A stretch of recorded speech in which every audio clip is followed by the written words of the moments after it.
नमो सिद्धाणं नमो आयर्याणं नमो वज्रायाणं नमो लोये सव्वसाहूणम् एषो पञ्चनमुक्कारो सव्वपापप्रणाशनो मङ्गलाणं च सव्वेसिं परमं हवै मङ्गलम् आदिमं पृथिवीनाथमादिमं निष्परिग्रहम् आदिमं तीर्थनाथं च ऋषभस्वामिनं स्तुमः सुधासोदरवाग्ज्योत्स्ना निर्मलीकृतधिङ्मुख मृगलक्ष्मातमः शान्त्यै शान्तिनाथ जिनोस्तुवः यदुवंशसमुद्रेन्दुः कर्मकक्षहुताशनः अरिष्टनेमिर्भगवान् भूयाद्भूरिष्टनाशनः कमठे धरणेन्द्रे च स्वोचितं कर्म कुर्वती प्रभुस्तुल्यमनोवृत्ति पार्श्वनाथ श्रियेस्तुवः नमो दुर्वाररागादि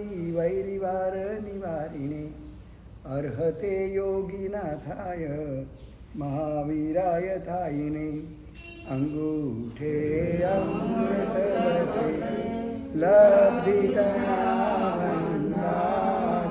श्री गुरु गौतम समरिये वाञ्छित फलदातार मंगलम भगवान वीरो मंगलम गौतम प्रभु मंगलम स्थूलभद्राद्या जैनधर्मोस्तु मंगलम शिवमस्तु सर्वजगतः परहितनिरता भवन्तु भूतगणाः दोषाः प्रयान्तु नाशं सर्वत्र सुखी भवतु लोकः सर्वत्र सुखी भवतु लोकः सर्वत्र सुखी भवतु लोकः अज्ञानतिमिरान्धानां ज्ञानाञ्जनः शलाकया नेत्रमुन्मीलितं येन तस्मै श्रीगुरवे नमः तस्मै श्रीगुरवे नमः तस्मै श्रीगुरवे नमः।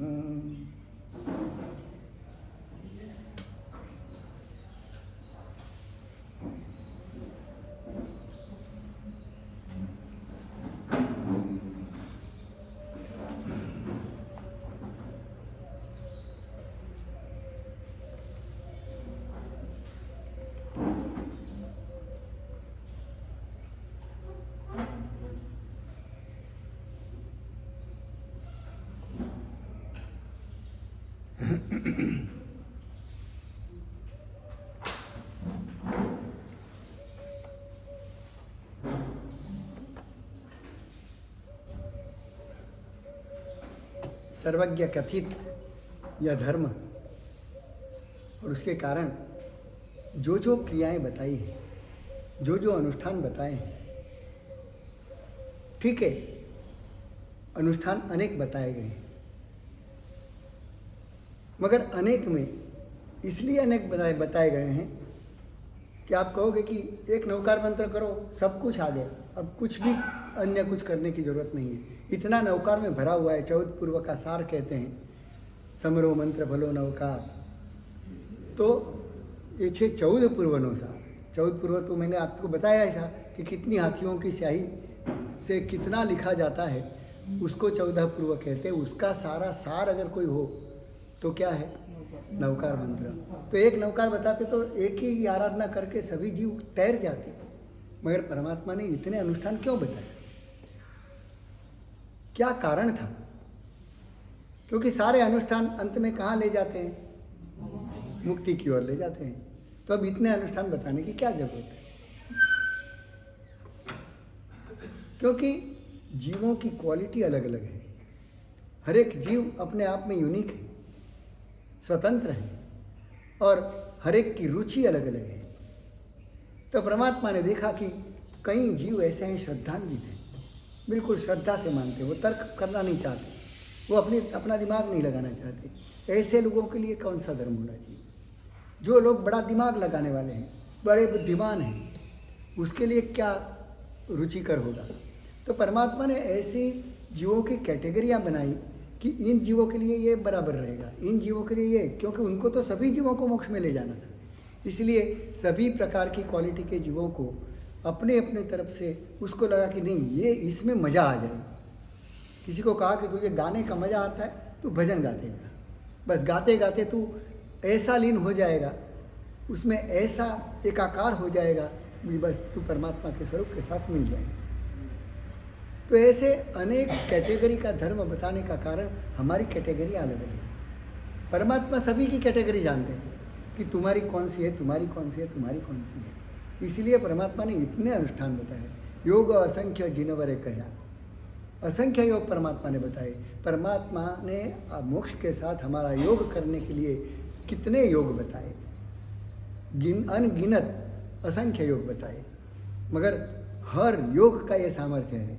ऐसा नहीं है कि ये करते करते मुझे याद है, अरे इससे तो अच्छा वो अच्छा है, वो भी करूँ, ये भी करूँ, वो भी करूँ। ऐसी हमारी चंचल जो चित्त वृत्ति होती है, वो हमें कई साधनाएं एक साथ में करने के लिए तैयार कर देती है। मैंने देखा है कई लोग हमारे पास आते हैं, हमको कहते हैं कि गुरुदेव कोई ऐसा मंत्र दो हमारा महीना अच्छा चला जाए, एकदम बढ़िया हो जाए। कोई आता है कहता है गुरुदेव ऐसा दो कि हमारा बिजनेस बढ़िया चले। कोई कहता है हमारी शादी जल्दी हो जाए। कोई कहता है हमारे रोग मुक्त हो जाए। कई प्रकार के लोग आते हैं और कई प्रकार की समस्याएं लेकर के आते हैं। तो हर एक के लिए अलग अलग मंत्र भी है।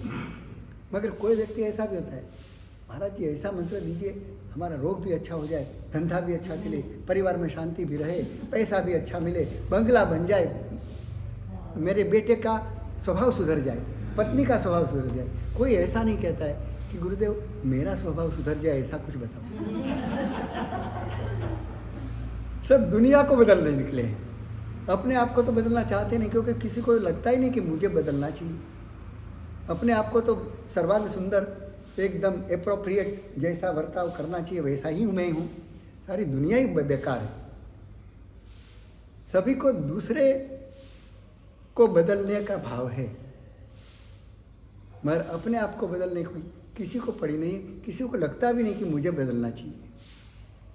आज तक एक बंदा भी नहीं आया मेरे पास कि ये कहे कि गुरुदेव मुझे मेरा स्वभाव ही ऐसा हो गया है, गुरुदेव मैं बदल जाऊं, ऐसा कुछ बताओ।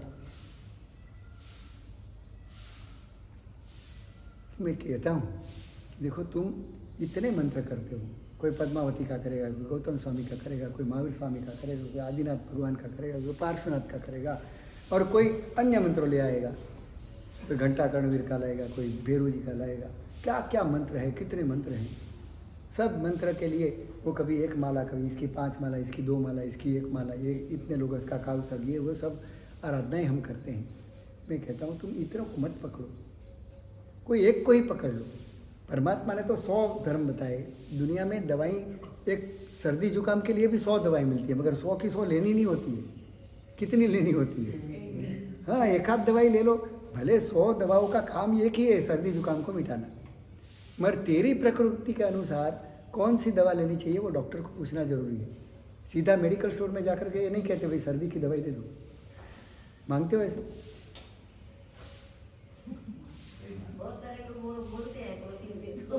हाँ, क्योंकि उसको डॉक्टर का बिल भरना नहीं है, मगर फिर कभी उल्टा पड़ जाता है। क्योंकि एक ही सर्दी कई कारणों से होती है, वो डॉक्टर जानता है कि कौन से कारण से सर्दी है और उस कारण के लिए ये 100 दवाई में से कौन सी दवाई देनी, इसके लिए ही डॉक्टर की ज़रूरत है। बाकी तो तुम फार्मेकोलॉजी की बुक लेकर के बैठ जाओ, उसमें सारी दवाइयाँ लिखी हुई है, सारी कंपनियों के नाम लिखे हैं और कौन सी कंपनी कितनी दवा कैसी बनाती है, सब कुछ लिखा हुआ है। मगर डॉक्टर की ज़रूरत क्या है? क्योंकि वो हमारी प्रकृति को जान करके तुम्हें कौन सी दवा सूट होगी ये बता सकता है। तुम उलझ जाओगे अगर तुम बुक लेकर के बैठ जाओगे और सर्दी की 1000 दवाइयाँ देखोगे तो आप सोचोगे कि इसमें से मुझे कौन सी लेनी है। उलझ गया, तुम उलझ जाओगे, शास्त्रों में उलझ जाओगे। शास्त्र तो सबके लिए बनाए हैं, मगर गुरु के द्वारा ही शास्त्र पढ़ने का विधान क्यों? डॉक्टर के पास से ही दवा लेने का विधान क्यों? गुरु की महत्ता क्या है? गुरु तुम्हारी यूनिक प्रकृति जो है वो जान करके शास्त्र में से तेरे लिए कौन सा धर्म एप्रोप्रिएट है ये बताने की क्षमता रखते हैं। इसलिए गुरु की जरूरत है। बाकी शास्त्रों में पढ़ करके हमें तुम्हें ज्ञान लेना हो तो कोई हमारे पास आने की जरूरत ही नहीं। मगर तुम उलझ जाओगे, शास्त्रों के अपने मन घड़ंत अर्थ भी निकाल लोगे। एक ने निकाला भगवती सूत्र, जिसमें गौतम स्वामी का कितनी बार नाम आता है? समयम गोयम मापमाये 36,000 बार हे गोयम करके बार बार भगवान गौतम का नाम लेते हैं। भगवान ने भी इस गौतम मंत्र का जाप किया है भगवती सूत्र में। 36,000 बार भगवान ने गौतम स्वामी का नाम लिया है। तो किसी परदेशी ने उसके ऊपर रिसर्च किया, भगवती सूत्र के ऊपर, भाषा सीख ली, प्राकृत भाषा। उसको कोई गुरु वगैरह तो है नहीं, उसने तो अपने मन घड़ंत अर्थ निकालने थे, और जो डिक्शनरी में लिखे थे उस अर्थ के अधीन उसने कई अर्थ किए, और उसमें एक अर्थ यह निकाला कि भगवान महावीर के कई चेले थे, कई शिष्य थे, उसमें 11 गणधर मुख्य थे, मगर उसमें भी गौतम स्वामी सबसे आलसी थे। क्योंकि बार बार भगवान को उसका नाम लेके बोलना पड़ा कि हे गौतम प्रमाद मत कर, हे गौतम प्रमाद मत कर। अब देखो इसका मन घड़ंत अर्थ कैसा निकाल लिया कि गौतम स्वामी सबसे आलसी थे सभी चेलों में। तो ये होता है, एक गुरु क्यों बीच में लाए हैं? देव गुरु धर्म में बीच में गुरु को ही क्यों बैठाया है? क्योंकि गुरु ही ये समस्या सुलझा सकता है, नहीं तो उलझ जाओगे। शास्त्र में तो दोनों बात आएगी कि माँ बाप की खूब भक्ति करो, और दूसरी तरफ कहेगा संयम लेना हो तो माँ बाप को छोड़ के भी संयम ले लो। तो आप उलझन में पड़ जाओगे कि माँ बाप को छोड़ने की बात भी बता रहे हैं और दूसरी तरफ माँ बाप की भक्ति करने की बात कर रहे हैं। तो क्या करना चाहिए? तुरंत आपके मन में कई सवाल खड़े हो जाएंगे। तो ऐसी बातें शास्त्रों में तो तुम्हें कदम कदम पे मिलेगी, और इसीलिए गुरु की ज़रूरत है कि गुरु हमें बताएंगे कि तेरे लिए क्या है। तेरी प्रकृति जान करके कहेंगे कि तू माँ बाप की भक्ति कर, तुझे संयम लेने की देर है, अभी जल्दबाजी मत कर, क्योंकि अभी वो संयम के योग्य प्रकृति तेरी बनी नहीं है, तेरे में वो क्षमता अभी आई नहीं है, तू माँ बाप की सेवा कर। वो संयम का भी मना कर देगा गुरु होगा तो। और गुरु के कारण ही तो तुम वासक्षेप मेरे पास से डलवाते हो, और तुम्हें बाजार में मिलता है कि नहीं? तुम नहा सकते हो रोज़ वासक्षेप ला करके, 200-500 रुपये का रोज़ वासक्षेप ले आओ और पूरा स्नान कर सकते हो वासक्षेप से। मगर वो तुम अपने हाथ से क्यों नहीं डालते? हमारे पास रुपये भी रखते हैं कि गुरुदेव वासक्षेप कुछ आशीर्वाद दे दो। वो मंत्र मैं भी आपको बता दूँ, आप कर लेना। आप भाव से डालते हो, वो भाव बस तो गुरु के द्वारा, हाँ, तो वो सब उसमें मिलता है। वो अव्यक्त है, वो हमें दिखता नहीं। हमें तो लगता है कि वासक्षेप डाल दिया, चंदन का पाउडर डाला, हम तो उसको चंदन का पाउडर ही समझते हैं, मगर चंदन के पाउडर के साथ क्या क्या और जुड़ गया है वो तुम्हें पता नहीं। और जो श्रद्धावान व्यक्ति हैं वो उसमें जुड़ी हुई चीज़ भी विश्वास से समझ लेता है कि हैं परमात्मा का शक्ति, गुरु की शक्ति इस पाउडर के साथ मिली हुई है, जो दिखती नहीं है। धर्म के मामले में दिखेगा नहीं मगर काम करेगा, क्योंकि वो अज्ञात शक्ति है, तुम्हें जानकारी नहीं है इसकी, और व्यक्त रूप में दिखती भी नहीं है, फिर भी मानना पड़ता है क्योंकि उसके प्रभाव परिचय भी दिख रहे हैं। तो गुरु के बिना कोई भी मंत्र की पुस्तक तो मिलती ही है बाजार में। एक 200-500 रुपये खर्च कर लोगे एक मंत्र की पुस्तक के पीछे तो 5000 मंत्र मिल जाएंगे, मगर उलझ जाओगे, क्योंकि उसमें इतनी कामना मंत्र लिखे हैं कि ये कामना पूर्ति करने के लिए ये मंत्र है, ये कामना पूर्ति के लिए ये मंत्र है। तुम्हारे पास कामना एक है कि हजारों हैं? हजारों कामनाएं, हजारों मंत्र गिनते रहो, उलझ जाओगे, कुछ नहीं हाथ में आएगा। 1000 मंत्र गिनने के बाद भी एक भी कामना पूरी नहीं होगी। इसलिए ये आमनाएं हैं, गुरु आमनाएं हैं। गुरु के मुख से वो भी वो गुरु जिसने अपने जीवन में उसकी साधना की है, उस साधना से उसने अपने जीवन में उस मंत्र को सिद्ध किया है, दूसरे के को देने के योग्य आज्ञा उनको गुरु परंपरा से मिली हुई है कि अब तू साधना के लिए तुझे दिया था, तूने दूसरे को कैसे दे दिया। दूसरे को देने के लिए इसमें और भी एक शक्ति निहित होनी चाहिए जो तुझे पता नहीं। तू देगा तो कोई काम नहीं दे होगा। वो गुरु आज्ञा देता है कि अब तुझे मैं दूसरे को भी ये सिखाने की, ये मंत्र देने की शक्ति देता हूँ, सामर्थ्य देता हूँ, अनुमति देता हूँ। और गुरु मुख से जब ये आज्ञा मिलती है तब जो गुरु करता है वो सीधा काम हो जाता है। ये छोटी छोटी बातें हैं, मगर आपकी कैटेगरी देख करके परमात्मा ने इतने योग बताए हैं, मगर हमारे लिए जो योग योग्य हैं उसी को हमें बराबर पकड़ लेना चाहिए कि हमको किस में रुचि आती, किस में मज़ा आती, क्या करने से हमें आनंद मिलता है। क्योंकि पूजन चित्त प्रसन्न रे पूजन फल कहो। पूजन का फल क्या? चित्त की प्रसन्नता। तो परमात्मा के शासन का की कोई आराधना की तो उसका फल यह है कि हमारी चित्त की प्रसन्नता बढ़नी चाहिए। हम तपस्या करते हैं तो हमारी चित्त की प्रसन्नता बढ़ती है या घटती है? उपवास में घटती है, बढ़ती है? अगर बढ़ती है तो उपवास ही करते रहो।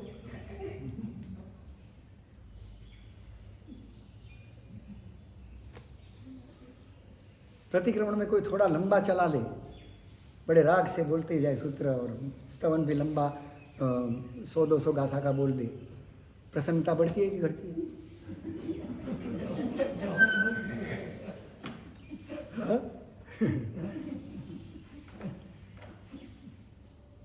तो धर्म का फल यह है, हमारे चित्त की प्रसन्नता बढ़नी चाहिए। चित्त प्रसन्ने रे पूजन फल कही। पूजन का फल यही है कि हमारे चित्त की प्रसन्नता बहुत बढ़ती जाए। तो जितनी बढ़े उतना तक ही धर्म करो। मुझे ललित जी ने पूछा था कि 48 मिनट का क्या रहस्य है? 48 मिनट से ज़्यादा सामायिक करे तो क्या दोष है, क्या दिक्कत है? तो मैंने कहा ये चित्त की प्रसन्नता, चित्त की एकाग्रता 48 मिनट तक ही रह सकती है। एक पदार्थ पर, एक ही विषय पर तुम्हारा चित्त टिकने की क्षमता सभी जीवों की मिला करके भगवान ने देखी है कि 2 घड़ी की ही है। उससे ज़्यादा चित्त एक जगह पे स्थिर नहीं रह सकता। इसलिए 48 मिनट की मर्यादा बना दी कि मैक्सिमम तुम बैठ सको तो 48 मिनट ही बैठना है, उसके बाद तुम्हें कुछ चेंज चाहिए। लोग 2-2 5-5 सामायिक करते हैं तो फिर बस एक सामायिक इसलिए पारने को बोला ना कि अभी पार लो, नहीं वापस एक बार चित्त एक जगह लगा दिया, 48 मिनट की अवधि होते ही वो चंचल होना ही है। और चंचल होगा उस समय उसको दूसरी बार सामायिक में बैठा दो। चंचल हुआ, होने दिया और वापस उसको चित्त को स्थिर कर दिया तो वापस दूसरी 48 मिनट चलेगी।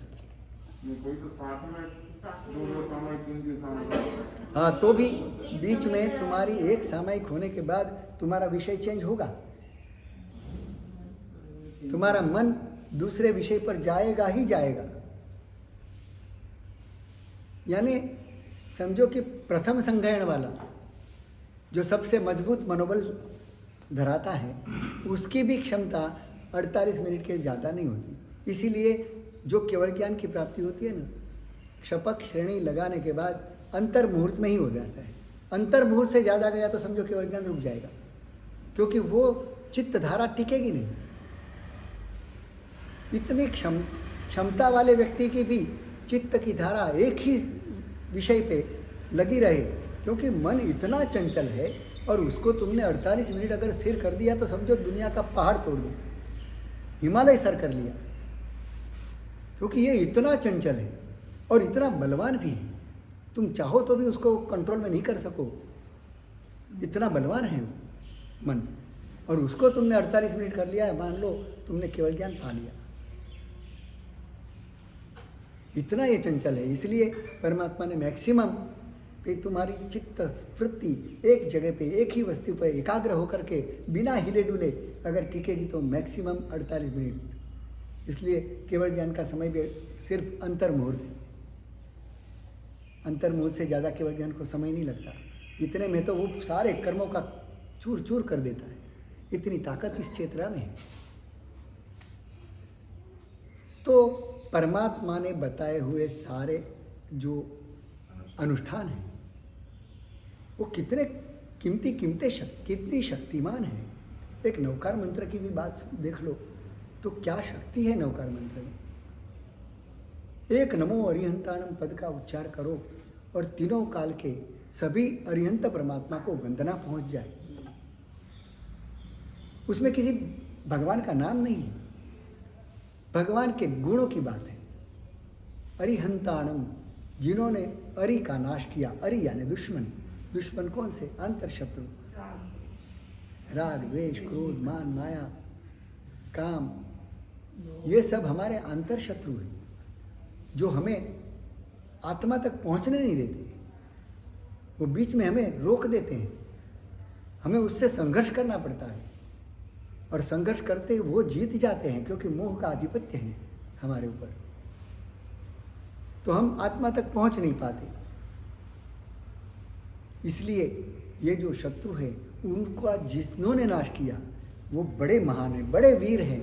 दुनिया के शत्रुओं को नाश करने वाले वीर नहीं हैं, मगर अपने ही अंदर पड़े हुए शत्रुओं को, अपने ही घर के लोगों को प्रेमी बना देना कितनी बड़ी बात है। दुनिया में आदमी अच्छा हो सकता है मगर घर में कैसा है वहाँ उसका नाप कहाँ निकलता है। आदमी सचमुच में अच्छा है या बुरा, इसका प्रमाण, इसका नाप कहाँ निकालोगे? दुनिया के अंदर क्या नामना है उसके ऊपर तुम कभी किसी आदमी को नाप सकते हो? मगर घर में उसकी क्या वैल्यू? जो साथ में रहता है उसको मानो। हाँ, 24 घंटा जो साथ में रहता है उसको पूछो कि यह आदमी कैसा है, वो सही सही बता सकता है। तो दुनिया में अच्छा रहना बड़ा आसान है। पूरी दुनिया के लोगों को तुम जीत सकते हो, मगर घर के 5 लोगों को अगर जीत के बताओ तो मानूं कि तुम अच्छे हो। खाली 5 लोगों के बीच हजारों की बात नहीं करता। तो तुम्हारे घर के 5 लोगों का अगर तुमने जीत लिया तो मान लो कि दुनिया तुम्हारी मुट्ठी में, कर लो दुनिया मुट्ठी में। मगर दुनिया को मुट्ठी में करने के लिए पहले अपने 5 लोगों को मुट्ठी में करने की क्षमता रखनी पड़ेगी, तब तुम सच्चे वशीकरण का प्रयोग करने वाले हो गए। बाकी घर के ही लोग अगर तुम्हारे से लड़ते हैं, झगड़ते हैं, क्लेश पाते हैं, तुमसे डरते हैं, तुम्हारे आते ही बिल्कुल डिसिप्लिन में आ जाते हैं, तुम जाते ही वो अपनी स्वतंत्रता से जीते हैं। वो चाहते हैं कि ये न आए तो अच्छा है, घर में शांति रहती है। आते ही हमारे घर में थोड़ी चहल पहल मच जाती है, अशांति बढ़ जाती है, बच्चों को भी डर लगता है। अगर ऐसा माहौल हमारे कारण है और दुनिया में चाहे हमारी कितनी भी नामना है, हमारी कोई कीमत नहीं। तो हमारे अपने आप को अगर नापना है तो हमारे घर के 5 लोगों में नाप लो कि वो मुझे कैसा मानते हैं, उनके दिल में मेरा कैसा स्थान है। वो अगर तुमने देख लिया तो समझ लो कि तुम्हारा काम हो गया, और उसके अनुसार तुम अपने आप को ढालो, बदलो। व्यक्ति ये चाहता है कि मेरे घर के 4 लोग बदल जाए तो मेरे घर में शांति ही शांति है। हाँ, मेरे कारण तो अशांति हो ही नहीं सकती। जो अशांति है सारी पत्नी है जी, बेटा टेढ़ा चलता है, बेटी एक बात मानती नहीं है। सबके दुर्गुण उसके दिमाग में है, मगर अपना एक दुर्गुण नहीं है। मैं तो बिल्कुल सभी के सभी गुणों का धारण करने वाला हूँ। यह समस्या है। और भगवान कहते हैं कि तू उसकी दृष्टि से देख। अनेकांतवाद ये कहता है कि तू तेरे एंगल से देख रहा है, मगर तेरी पत्नी की जगह पे तू अपने आप को रख करके देख कि तू कैसा दिखता है। पत्नी की नज़र के अपने नज़रिए से अपने आप को देख, तब पता लगेगा कि तू कैसा है। अपने नज़रिए से तो सब अच्छा ही है, मगर बेटे के नज़रिए से देख। तू बेटे की जगह अपने आप को रख के देख ले कि बेटा क्या मानता है। मैंने ये व्यवहार किया, उससे बेटा क्या समझेगा, वो मेरी कैसी इमेज बनाएगा। तो एक समय उसके वचन को अंदर जब चुभता है तब तू सोच ले कि ये चुभता है। तू स्वयं बेटा हो तो क्या होगा। तेरे ऊपर अगर ऐसा काम किया, तुझे ऐसे कोई बाप ने शब्द सुना दिए और तू बेटे की जगह है, तो तू क्या करेगा? अपने आप को सामने रख के देख। ये अनेकांतवाद है। सिर्फ अपनी दृष्टि से नहीं देखो, सामने वाला का दृष्टिकोण भी देखो, तब जाके तुम्हें पता लगेगा कि तुम्हारे में क्या परिवर्तन लाने की जरूरत है। ये सियादवाद है। सियादवाद वाणी यानी कुछ भी करो योग्य है, ऐसा नहीं है। एक अपेक्षा से ही योग्य हो सकता है, अन्य 90 अपेक्षाओं से वो गलत भी हो सकता है। तो सियादवाद इसीलिए कहा गया है कि तुम अपने आप को खाली एक ही एंगल से मत देखो, तुम चारों ओर से देखो। चारों ओर से लोग जहाँ इधर खड़ा है तो उधर मैं खड़ा रहूँगा तो मैं कैसे दिखूँगा, और इधर से देखेगा तो वो मैं कैसा दिखूँगा, मेरा ये व्यवहार इसको कैसा लगेगा, उसको कैसा लगेगा, दोनों को अलग अलग परिणाम मिलेगा। ऐसा जरूरी नहीं कि मैंने जो एक वचन कहा या एक व्यवहार किया उसका परिणाम सभी की ओर से एक ही आएगा, एक ही रिएक्शन आएगा, नहीं हो सकता। सब अपनी अपनी तरफ से रिएक्शन देंगे और वो अलग अलग हो सकता है। एक ही तुम्हारा बर्ताव एक को बड़ा गुस्सा पैदा कर देगा और एक को बड़ा प्यार पैदा कर देगा। होता है कि नहीं? एक ही व्यवहार और परिवार के ही दो सभ्य, पर एक बोलेगा आपने बिल्कुल सही कहा, ये बोलने योग्य था, और दूसरा कहेगा कि इस समय बोलने योग्य नहीं था, तुमने बहुत गलती कर दी। एक ही परिवार के दो व्यक्ति भी तुम्हारे लिए अलग अलग अभिगम बताते हैं। न्यायाधीश रहते हैं, वो भी करते हैं। हाँ, कोर्ट में केस चलता, 3 न्यायाधीश रहते हैं, तो भी अलग अलग अपनी सहमति देते हैं, एक ही चीज। हाँ, एक ही शिक्षक पढ़ाता है, 50 बच्चे एक साथ में सुनते हैं, मगर सभी बच्चे होशियार हो जाते हैं? नहीं होते ना। तो बात तो एक ही बताई, और एक 100 में से 100 लाता है, और एक 100 में से 35 भी लाने के लिए मुश्किल हो जाता है। तो एक ही पढ़ाई, एक ही शब्द, एक ही पाठ सभी को एक साथ में दिया है। ऐसा भी नहीं कि उसको अलग दिया, इसको अलग दिया है, तो भी हर व्यक्ति के अंदर वो अलग अलग परिणाम होता है।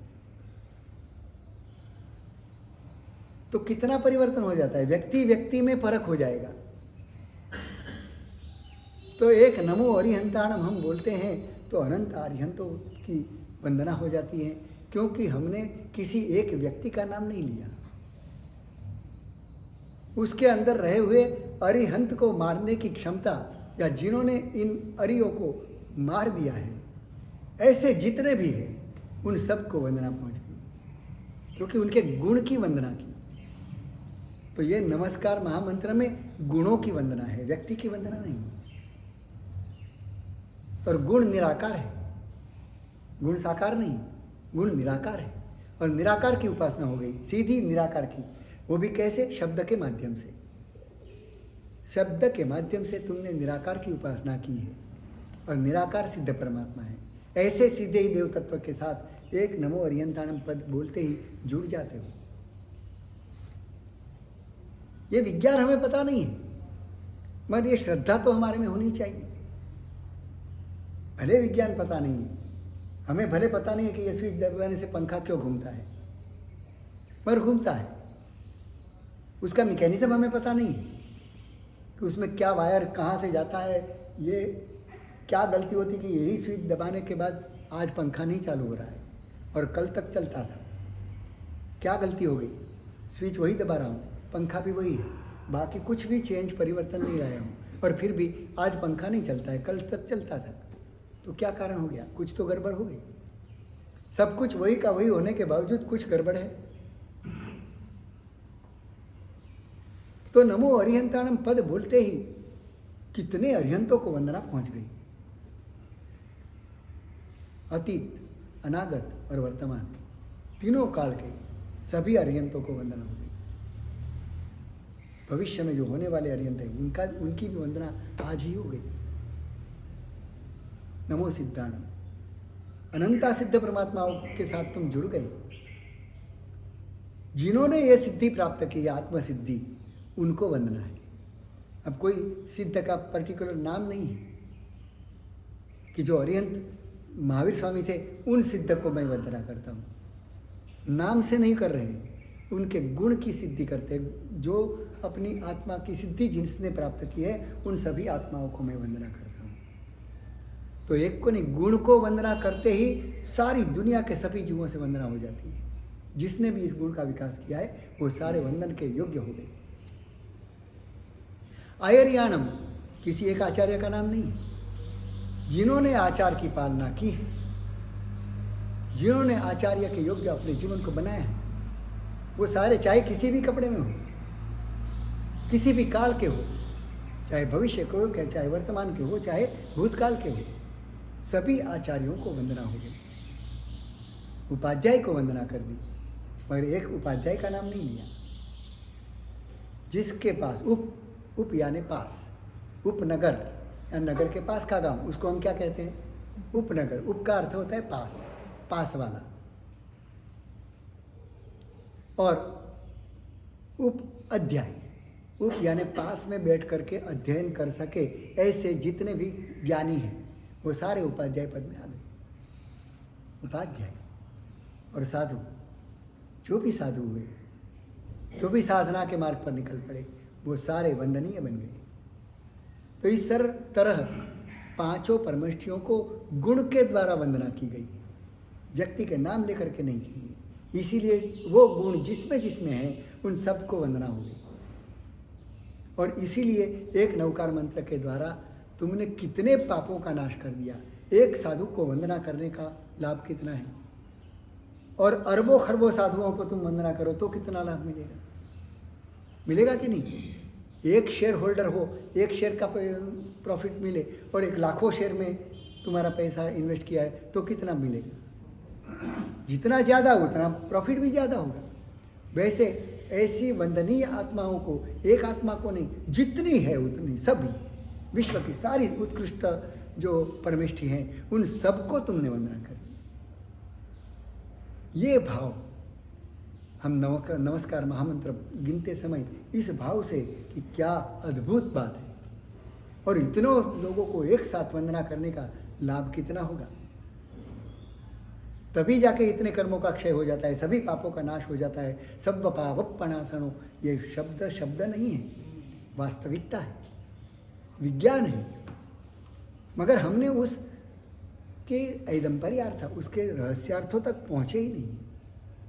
हम तो समझे कि शब्द बोलते जाएं, ठीक है, वो भी काम तो करेगा क्योंकि मंत्र है, वो काम तो करेगा। आपको इसके मैकेनिज्म का पता नहीं होगा तो भी स्विच दबाते ही पंखा तो घूमने लगेगा, ये तो होना ही है।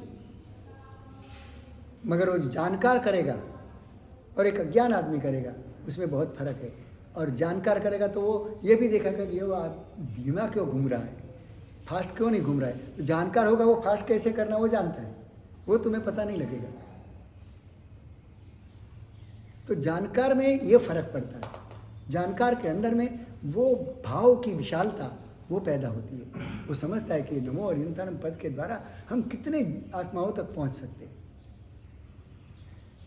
तभी यह नवकार मंत्र इतना प्रभावशाली है, अनादिकाल से चल रहा है, अनंता जीवों ने इसकी आराधना की है, और हर व्यक्ति ने इसकी आराधना करते हुए ही अपना कदम आगे बढ़ाया है। इतना इसका प्रभाव है। एक गांव था, महात्मा जी विहार कर रहे थे, पीछे एक मियाँ भी चल रहा था।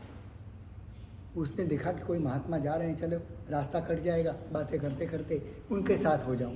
और वो मियाँ भी उस महात्मा के साथ हो गया, और रास्ते में चलते चलते मियाँ के साथ वार्तालाप करते करते समय कहाँ गुजर गया पता नहीं लगा, और बातें करते करते महात्मा को भी बड़ा मज़ा आया, समय कहाँ निकल गया, बिहार भी पूरा हो गया। गांव में पहुँचे तो मियाँ को भी बहुत बड़ी खुशी मिली। आज नई नई बातें कुछ जानने को मिली थी, कोई ऐसी बातें कभी उसने सुनी नहीं थी, तो उसको भी महात्मा के प्रति बड़ा लगाव हो गया।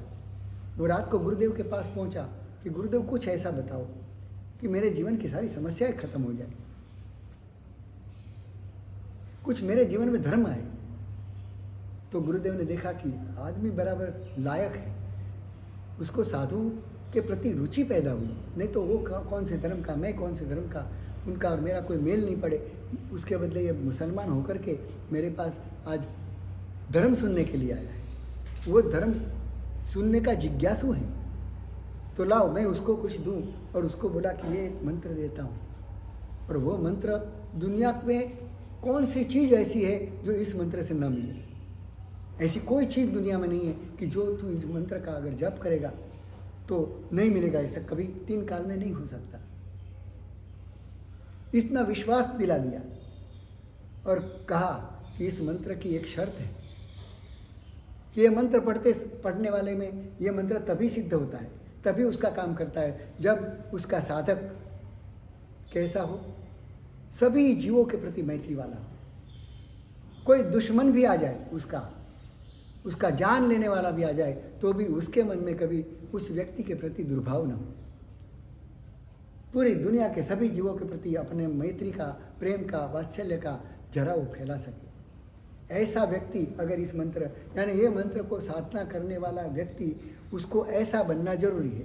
अगर वो ऐसा बन गया तो ये मंत्र उसके जीवन में चमत्कार कर सकता है। बात उसको बैठ गई, उसको लगा कि बात सही है आपकी, मैं अब उसी को बराबर रटता रहूँगा। और वो मियाँ, उसको वो नौकार के प्रति धूल लग गई। उसको लगा कि गुरुदेव ने आज बहुत बड़ी चीज़ दे दी है, दुनिया की सबसे श्रेष्ठ चीज़ आज मुझे मिल गई है। इतनी गरिमा के साथ वो दिन भर सोते बैठते, उठते बैठते, काम करते करते, बाजार में जाते जाते, रास्ते में जाते जाते, वीराने में, कहीं भी, बस अपना पूरा दिन वो नौकार मंत्र की बार बार रटना करता रहता है। उसका मित्र सामने मिला। अबे तू क्या कर रहा है? गुनगुनाते हुए देखा तो उसके मित्र ने पूछा कि अबे तू कर क्या रहा है? तो कि मैं तो खुदा का नाम लेता हूं। मगर वो कहता है कि अरे खुदा का नाम बेवक्त नहीं लिया जाता, नमाज के समय लिया जाता है, ऐसे मत करो, बंद कर देना ये सब। ठीक है, उसने सुना अनसुना कर दिया कि बेचारा अज्ञान है। उसको दुर्भाव नहीं हुआ, लगा कि ऐसे अज्ञान लोग अपना ज्ञान बांटते रहते हैं, सच्चा झूठा समझते नहीं। उसने कोई दुर्भाव नहीं किया, अपना काम करता ही रहा। उसने 2-3 बार मिला उसका मित्र, 3-4 बार मना करने पर भी इसने कोई काम बंद नहीं किया। फिर वो बोला कि तू क्या कर रहा है, तुझे पता है काफर हो गया क्या? तुझे कहता हूँ बंद कर दे, नहीं तो फिर मुझे कुछ सोचना पड़ेगा। उसका मित्र तो आग बबूला हो गया, ये कहीं दूसरे मंत्र तंत्र में पड़ गया लगता है, ये मुसलमान धर्म को छोड़ देगा। तो गर्म हो गया। उसने कहा कि अगर अभी से मैंने कभी देखा ना तुझे गुनगुनाते हुए, तो फिर मुझे और कुछ सोचना पड़ेगा, तेरे पर बड़ी कड़ी कार्रवाई करनी पड़ेगी। तू समझता नहीं है, काफिर हो गया है। ऐसा करके उसको चिल्लाने लगा। उसने कहा कि भैया जान, क्यों खुदा का नाम लेते हुए मुझे रोकते हो? क्योंकि खुदा का नाम वक्त बेवक्त नहीं लिया जाता, अपने समय पे होता है। बाकी अपने कर्म करते रहो, और ऐसा काम नहीं करना चाहिए। मगर उसने तो अपना काम चालू ही रखा। फिर वो तो लगा कि अरे मेरी बात मानता नहीं। ये छोटा सा अहंकार हमारी सारी जीवन की समस्याओं को, जीवन के सुखों को अगर ख़त्म कर देने वाला और कोई रोग हो तो क्या है? मेरी बात मानता नहीं। हमारी मीटिंगें भी फेल क्यों जाती है? मुझे पूछा नहीं। अरे पूछ कर भी यही बताना था ना, तुझे पूछ के क्या करना था? तू ठीक है, अच्छे ओहदे पे है, संघ के अच्छे ओहदे पे है, और किसी ने तुम्हारी अनुपस्थिति में अगर कोई निर्णय ले लिया, क्योंकि तुम उपस्थित नहीं थी, और कोई निर्णय ले लिया और उसके अनुसार काम कर दिया, काम अच्छा भी हुआ, फिर भी वो प्रमुख जो होगा उसको क्या लगेगा? हाँ, वार्निंग देगा ना कि मुझे क्यों बैठा है इस ओहदे पे, मुझे तो तुम फोन करके पूछा भी नहीं और अपने आप निर्णय ले लिया। मैं ये नहीं चलाऊंगा, ये आदेश मैं कैंसिल करता हूँ। ऐसा करके अच्छा भी आदेश होगा तो भी वो कैंसिल कर देगा। क्यों? मुझे नहीं पूछा। मेरा अहंकार टूटता है। हमारी मीटिंगें फेल क्यों होती है? संघ की मीटिंग में हमारे क्लेश और कंकास क्यों होते हैं? कोई किसी को कुछ लेना देना नहीं है, कोई उसमें से 1 रुपया भी अपने घर ले जाने वाला नहीं है, ऊपर से अपने 5-50 लगाने वाले हैं। और फिर भी कोई काम होता हो तो अपना अहंकार बीच में आ जाता है, अपना ईगो वो इतना बड़ा हो जाता है कि संघ के अच्छे काम भी रोक देता है, अपनी बात पकड़ के रखता है। ये नहीं सोचता कि मैं वडील हूँ, सबकी सुनूं, फिर जो अच्छा लगे वो करेंगे। कोई पक्षपात नहीं कि तूने कहा तो मैं नहीं करूँगा, इसने कहा तो जो कहेगा कर लूँगा, ये पक्षपात है। मगर सबकी बात सुन करके जो अच्छी लगे उसके ऊपर वो अपना झोंक देगा कि नहीं ये करने योग्य है। मगर अपना जो ईगो होता है हमें आगे नहीं बढ़ देता, रोक देता है। तुम्हें पूछे नहीं ना, उसी का बड़ा ईगो होता है। मान लो कि तुम घर से 2 मित्र हैं, घर के चाय पी करके निकले और दूसरे मित्र के घर गए। अब उस मित्र को पता है कि अभी तो चाय पी के निकले हैं, और उस मित्र के घर गए, बीच में 10 मिनट निकल गई, समझो एक घर से दूसरे घर जाने में 10 मिनट निकल गई। और वहाँ जा कर के तुम बैठे, 1 घंटा बैठे, और फिर घंटे के बाद निकल गए। अब आपको उसने चाय का भी पूछा नहीं, और पूछता तो आप क्या कहते, अभी तो पी के आया हूँ, पीना ही नहीं है। मन नहीं पूछे तो कैसा लगेगा?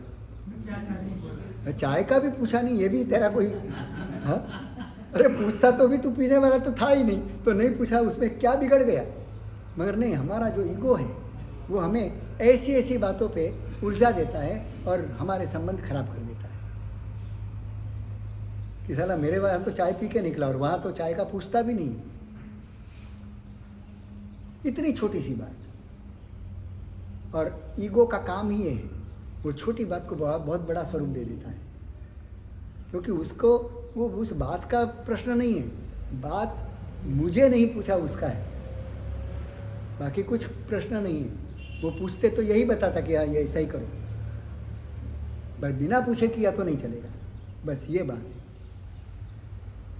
और उसका भी ईगो हर्ट हो गया,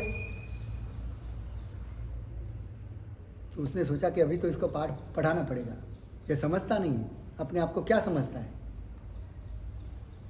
और एक दिन उसने बड़ी क्रूरता कर दी। वो अकेला, रसूल मियाँ अकेला रहता था, अपनी नौकार मंत्र की धुन में रहता था, दिन भर कहीं काम के निकल जाता था, शाम को अपने झोपड़े में आकर के सो जाता था, खटिया रखी थी घर में। और उस आदमी ने, उस मित्र ने, उसका ईगो के कारण, अपनी इच्छा के अनुसार उसने बर्ताव नहीं किया, इसलिए कहीं जंगल से एक जहरीला सांप वो एक टोकरी में ला करके बंद करके उसकी खटिया के नीचे रख दिया कि जैसे ही वो खटिया पे बैठेगा वो दबेगी, और दबते ही सांप अपना फण उठाएगा और उसको डंक मार देगा। देखो, जान से मार देने तक की उसकी वृत्ति जग गई, और वो सांप लेकर के आ गया, टोकरी में डाल करके उसकी खटिया के नीचे रख दिया। अब वो तो अपना काम करता था, नमस्कार महामंत्र की धुन में रहता था पूरा दिन, और वो रात को बिल्कुल सहज भाव से अपने झोपड़े में आया, खटिया पे बैठा। कुछ समय के बाद नौकार गिनते गिनते सो भी गया। मगर रात को 12 बजे, और 12 बजे के बाद वो जो उसका मित्र था वो चिल्लाते हुए आया कि बचाओ बचाओ बचाओ, जोर जोर से चिल्लाते हुए अपने मित्र के पास आया और बोलने लगा कि भैया तू मुझे माफ़ कर देना, मैंने बहुत बड़ी गलती की है। तो कि भाई गलती क्या है, रात को 12 बजे तू ऐसा चिल्लाते मेरे झोपड़े में आया, बात क्या है? तो कि मैंने बहुत बड़ी गलती की थी, मुझे माफ़ कर दे। बार बार उसके पाँव पड़ता है, रोता है, गिड़गिड़ाता है। तो वो समझ नहीं पाता भैया क्या बात क्या हुई। तो कि मैंने ही एक भयंकर जहरीला सांप इस टोकरी में रखा था, ऐसा करके वो टोकरी खींच के बताई। और उसने, वो रसूल मियाँ तो समझे कि भाई तूने रखा था मगर मुझे कुछ नहीं हुआ, क्यों चिंता करता है, अभी कुछ नहीं, देख मैं बिल्कुल स्वस्थ हूँ, मुझे कुछ नहीं हुआ। तो कि तुझे तो कुछ नहीं हुआ मगर मेरे बेटे को ही काट दिया, वही सांप निकल के मेरे बेटे को काट के गया है। अब उस सांप से तेरा बचाव, तेरा जो तू गूंज रहा है ना, तेरे खुदा ने तुझे बचा लिया है, उस खुदा को मेरे बच्चे के लिए लगा दे। भैया तू, मेरा बेटा मर रहा है, तू मेरे घर चल, मरने पड़ा है, उसको जहर चढ़ चुका है, पूरे शरीर में व्याप्त हो चुका है, और अब वो अंतिम सांसें ले रहा है। तब जाकर के मैं समझा कि तुझे तेरे भगवान ने बचाया है, तुझे तेरे खुदा ने बचाया है, तेरे मंत्र ने बचाया है। अगर तुझे वो बचा सकता है तो मेरे बेटे को भी वो बचाएगा। तू जल्दी आ मेरे पास। अब उसको लगा कि वाह, ये मंत्र उस महात्मा ने उस दिन दिया जिससे मेरी जान की रक्षा हो गई। अब उसके मन में वो भाव नहीं है कि इसने ही साले ने मुझे मारने के लिए सांप रखा था। अब जा, तू तेरा कर्म तू भोग। मैं और तुम होते तो क्या करते? हाँ, यही करते कि तू मुझे मारने निकला था, अब भोग तेरा कर्म। अगले भव में तो जो आएगा आएगा, इसी भव में तेरे को तो उदय में आ गया। ऐसा करके बड़ी खुशी मानते कि देख मेरे मंत्र ने कैसा मुझे बचा दिया, मगर तुझे मार दिया उसका भी उसको दर्द है। वो तुरंत उठा कि चलो, मगर मुझे कोई विधि आती नहीं है, कोई सांप उतारने की विधि भी मुझे पता नहीं है। तो क्या विधि आए या नहीं आए, मगर तेरा मंत्र मेरे बच्चे को बचाएगा, ये विश्वास है मेरा, क्योंकि तुझे बचा लिया है। और वह रसूल मियाँ उसके साथ रात को गया, देखा एक कोने में दिया जल रहा था, उसका बच्चा जमीन पे लेटा हुआ था और शरीर पूरा हरा होने की तैयारी में था, हरा हो रहा था। धीरे धीरे उसके एक एक अंग प्रत्यंग हरे होते जा रहे थे। सांप का जहर नस नस में घूम रहा था, फैल रहा था। देखा कि अब मरने की कगार पर है, और वहाँ जाकर के बड़ी श्रद्धा के साथ उस महात्मा को याद किया कि महात्मा, आपने धन्य, आज मुझे धन्य बना दिया। तुमने इतना उत्तम मंत्र दिया कि मेरी जान बच गई, मगर महात्मा आज कृपा कर दो, इस बच्चे की भी जान बचा देना। और उसने वो मंत्र करके 3 बार मंत्र करके सीधे ही वो पानी छिड़का उस बच्चे के ऊपर, और बच्चा जाग गया, जीवंत हो गया, जहर उतर गया। अब कैसी श्रद्धा होगी? एक खाली पानी का छिड़काव नवकार मंत्र से युक्त हमारी ये श्रद्धा है कि हम नवकार गिने और उसका जहर उतर जाए। बस इसी की कमी है। हाँ, हमें भी होती है श्रद्धा, नहीं ऐसा? हमें भी श्रद्धा होती है। हम शिखर जी गए ना, तब राजगृही में 5 पहाड़ है, कोई गया होगा तो पता होगा। 5 पहाड़ में तीसरे पहाड़ पे रोपवे है। और जब हम गए थे, यानी 36 साल तो मुझे दीक्षा के हो गए, उसके पहले की बात कर रहा हूँ, लगभग 45 साल पहले की बात। तो 45 साल पहले जो रोपवे था, तीसरे या चौथे पहाड़ पे है, तो जो रोपवे था वो तो उतना आधुनिक नहीं था। उस समय जो रोपवे था वो ऊपर डोरी तो घूमती थी, रस्सी तो, और उसके ऊपर एक डंडा लटकाया हुआ, और डंडे को एक टेबल चिपका दिया था, टेबल फिट कर दिया था। उस टेबल के ऊपर डंडे, बीच के डंडे को पकड़ के बैठना था। आजू बाजू कोई रक्षक कॉर्डन वगैरह कुछ नहीं, खाली डंडे को पकड़ के वो टेबल पे बैठ जाओ, चारों ओर खुला, ऐसा था।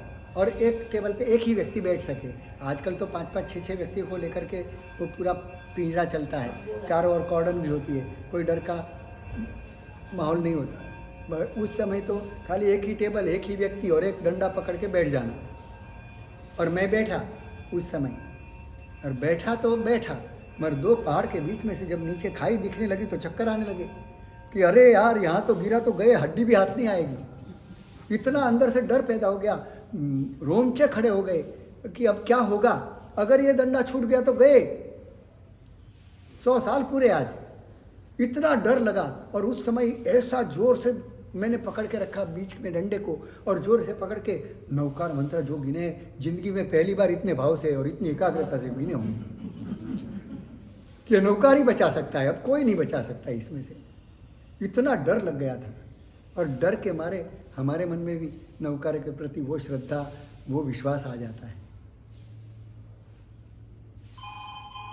और रियल में कुछ नहीं हुआ, मगर अंदर से तो डर चुका था मैं, मगर ये नवकार मंत्र ने रक्षा करनी, समझो। ऐसे तो कई प्रसंग मेरे जीवन के अनुभव के हैं, हम करते रहेंगे बातें, मगर एक एक अनुष्ठान इतने अद्भुत है, परमात्मा ने बताए हुए, उसकी हमें आराधना और उपासना करके अपने जीवन को ऊर्ध्व गति तक ले जाना है। इस मनुष्य जन्म को सफल करना है। अब अगले जन्म की राह नहीं देखनी है। ऐसा मत करना कि गुरुदेव अभी आधी तो गई, अब तो क्या बचा है। ऐसा तर्क मत करना, जो बचा है वही बिल्कुल सही उपयोग में लगाना है, सही मार्ग पे लगा देना है। तो 48 मिनट भी काफ़ी है। अगर सही दिशा में सही तरीके से हमने लगा दी ना, तो 48 मिनट, अंतिम मनुष्य जीवन की 48 मिनट भी काफ़ी है हमें मुक्त करने के लिए। इसलिए ये तर्क मत कभी लाना कि अब तो आधी पौनी तो निकल गई, अब थोड़ी बची, क्या होगा। ऐसा नहीं है। जो बचा है उसको बराबर इसमें लगा दो, काम हो जाएगा। इतना सामर्थ्य है।